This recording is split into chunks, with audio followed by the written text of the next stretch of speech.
bakal, dapat puti. Yellow na. Ayan, o. Lalabas tayo ng Ganun. Paano yung 65? Ayun po, nakatay sa imagine ng mga ulit. Morales. Yan po yung isa.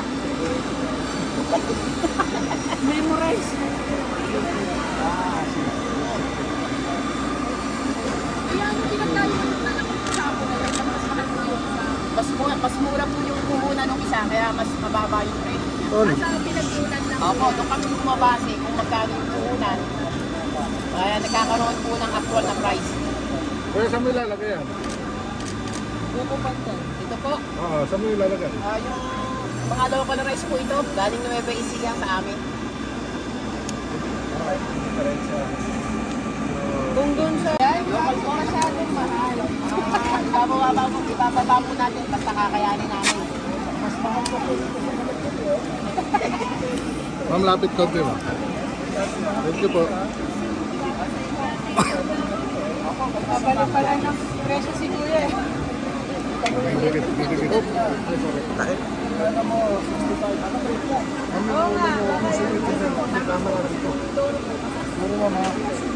Ako po kami na dito rin pala kinagaling. Check natin yan. Pagkaya Tagay lang. ibababa natin. Magpapalit po tayo ng tag price ngayon, ano?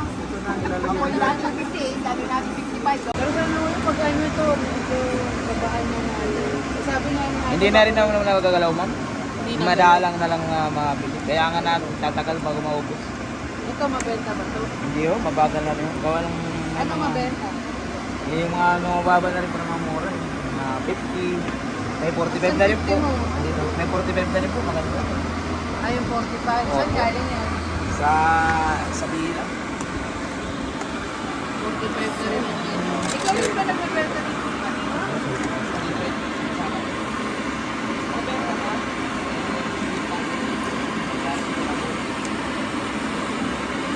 Ma'am, nakagagad po.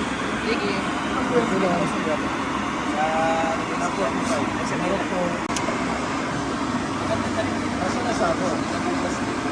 Anong sako? Mas na trust. Trust. Sa akin niya, ano? Butterfly. 40 pa yan, magbebenta rin po.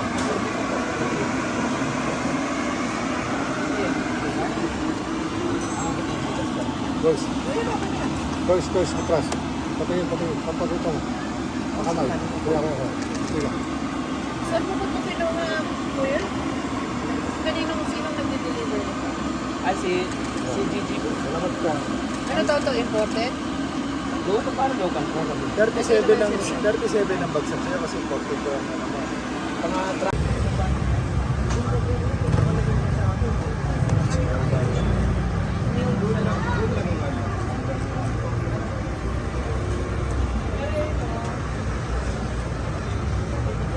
Ay, hindi pa siya sabi eh. Asan yung presyo? Asan mo nagbebenta? Kasi nga, sino nagtitinda? Asan mo nagbebenta? Tago na yata naman. Hello! Hello! Dapat meron ka na kayo dito, 38.